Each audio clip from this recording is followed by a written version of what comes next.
Salut YouTube, bienvenue sur Manga Club.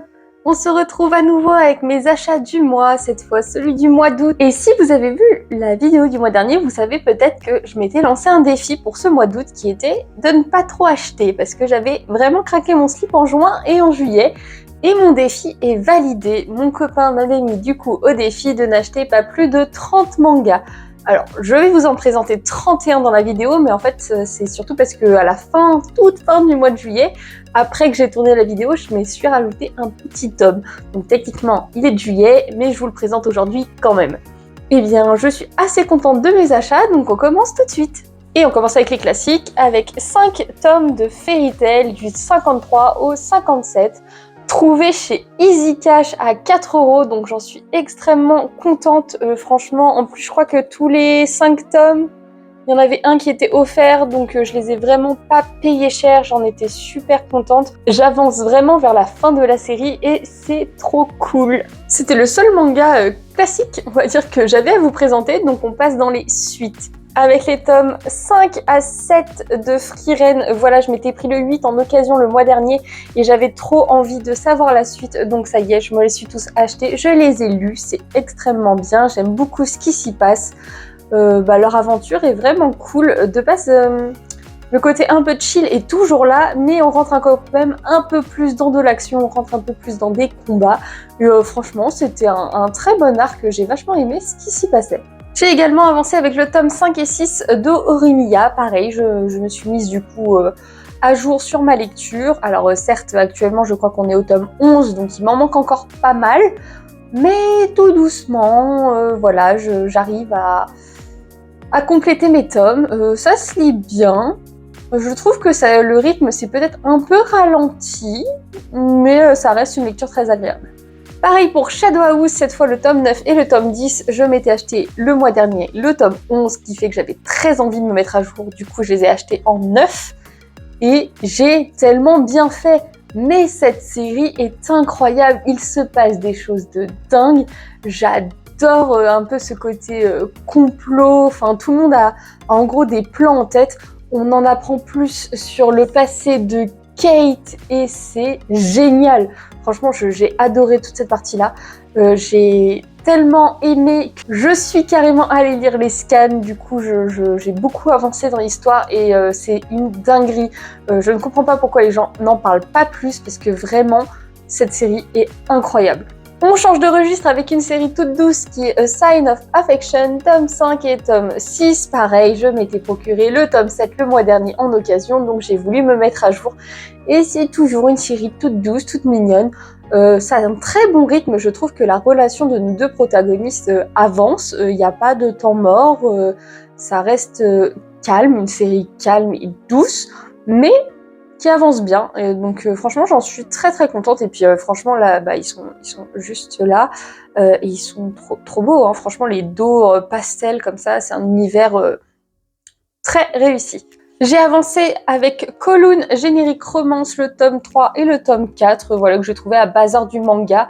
Le tome 1 m'avait donné plutôt un avis mitigé, le deuxième m'avait rendu très curieuse parce qu'il y a quand même un petit cliffhanger, et le tome 3 et le tome 4 sont toujours dans la même veine, donc il se passe des choses un peu bizarres, la romance avance, on en apprend plus aussi sur le mystère, le fameux mystère qu'on apprend à la fin du tome 2, donc franchement ça avance bien, c'est pas mal, ça n'a rien à voir avec l'autre titre que j'ai de l'auteur qui est Après la pluie, franchement c'est totalement différent, et ça fait du bien, c'est un univers très particulier, mais j'accroche bien. Je me suis pris le tome 2, 3 et 4 de J.K. Haru, Sex Worker in Another World. Le tome 1 m'avait bien plu, du coup je me suis vraiment procuré vite la suite, et j'aime bien, c'est étonnant, je ne pensais pas autant aimer, franchement quand je me mets dans la lecture ça passe vraiment très vite, et j'aime beaucoup comment Haru, notre protagoniste, comment elle explique son point de vue dans ce monde si machiste dans lequel elle a atterri, qui n'a rien à voir et qui est très arriéré. Donc à la fin du tome 4, en plus, on pense, il y a une tournure, on sait que ça va devenir sûrement encore plus dur et plus violent que ça ne l'était déjà.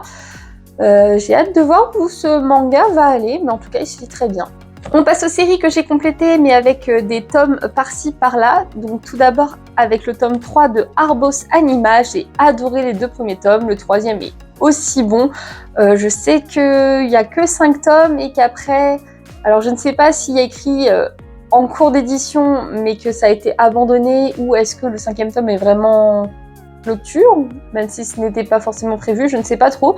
Mais je suis déçue qu'il n'y ait que 5 tomes, parce que franchement, c'est une bonne série qui mériterait d'être plus connue, et surtout qui mériterait de continuer. Mais bon. Je me suis mise à jour avec le tome 5 de Witchwatch. Petite lecture un peu plaisir, un peu coupable parce que je comprends pas trop pourquoi elle me plaît, voilà. De base, je la trouvais assez creuse, mais ma lecture est cool, ma lecture est agréable, ça fait du bien quand je lis cette série, c'est vraiment pas prise de tête. Et du coup, je la continue et ça me plaît. Je me suis pris également le tome 2 de Bibliophile Princess parce que la fin du tome 1 m'avait vraiment titillée, j'étais vraiment très curieuse de savoir la suite et le tome 2 m'a beaucoup plu. J'en attends également beaucoup du tome 3, comme je l'ai déjà dit, on pourrait croire que c'est une histoire très légère de romance et au final il a plus à offrir et j'espère vraiment que ce sentiment va se confirmer dans le tome 3 en tout cas. Je me suis enfin mise à jour sur l'Éden des sorcières, j'avais réussi à mettre la main sur le tome 4 et le tome 5 en occasion et il me manquait du coup le 3, chose rectifiée, j'ai tout lu hier soir et c'est super cool, je lis les bouquins à une vitesse. C'est un univers que de base je n'apprécie pas forcément, il y a un petit côté post-apocalyptique avec, voilà, c'est complètement...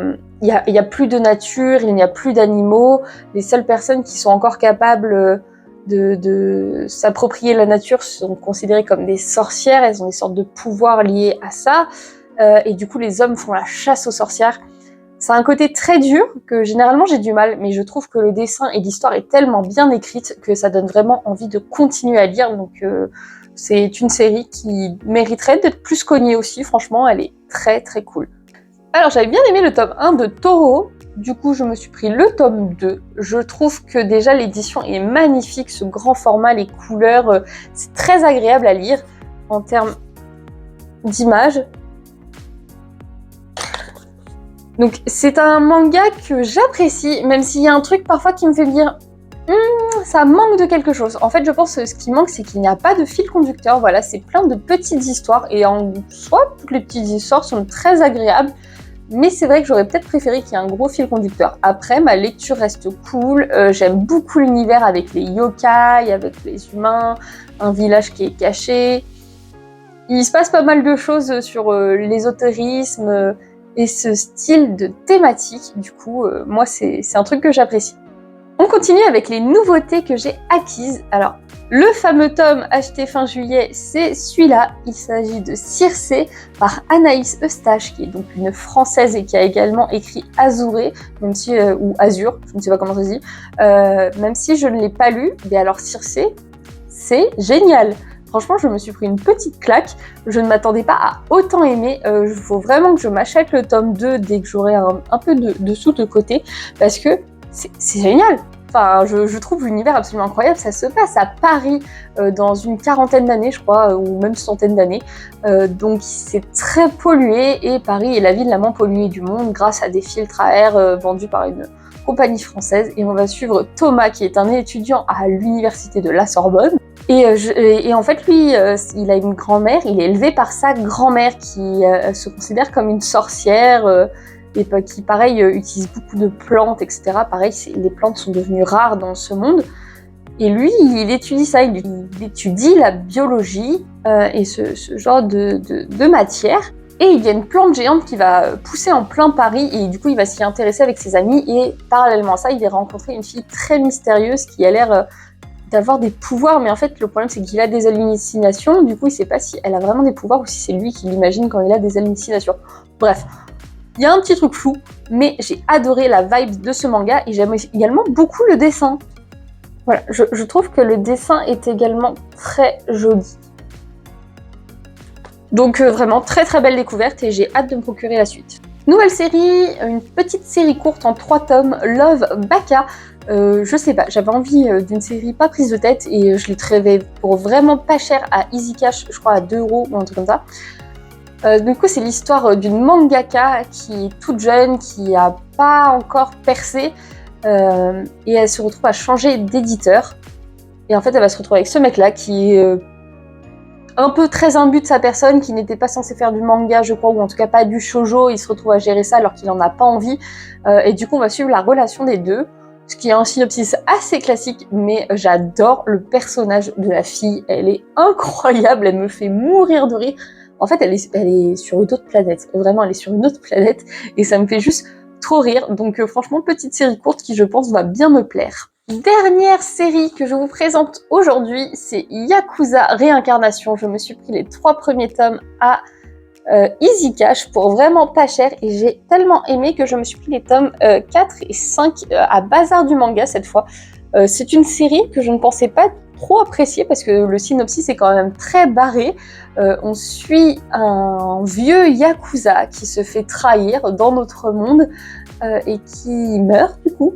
Et il se retrouve réincarné dans cette jeune femme qui est une princesse d'un royaume magique.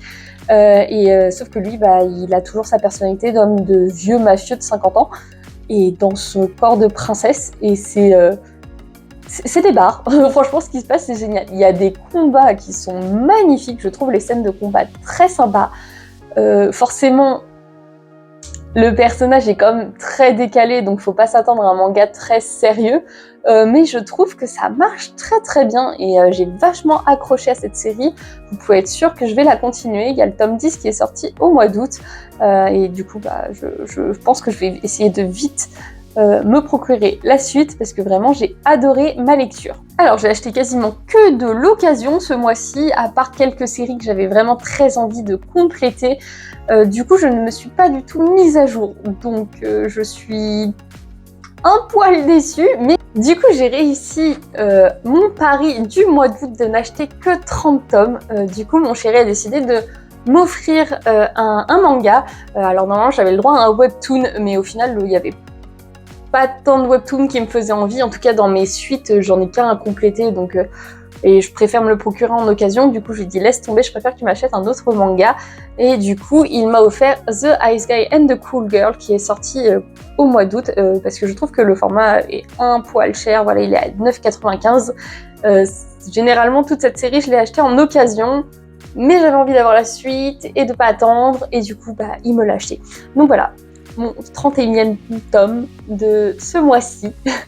J'en suis extrêmement contente, j'ai pas encore eu le temps de le lire, mais du coup je me suis mise à jour sur aucune autre série, et pourtant Dieu sait qu'il y a eu des sorties incroyables ce mois-ci. Moi dans mes séries, il y a eu du Free Rein, il y a eu du Icos, il y a eu Talentless, Why Nobody Remember My World, il y a eu Tunnel to Summer, il y en a eu tellement que je savais plus où donner de la tête.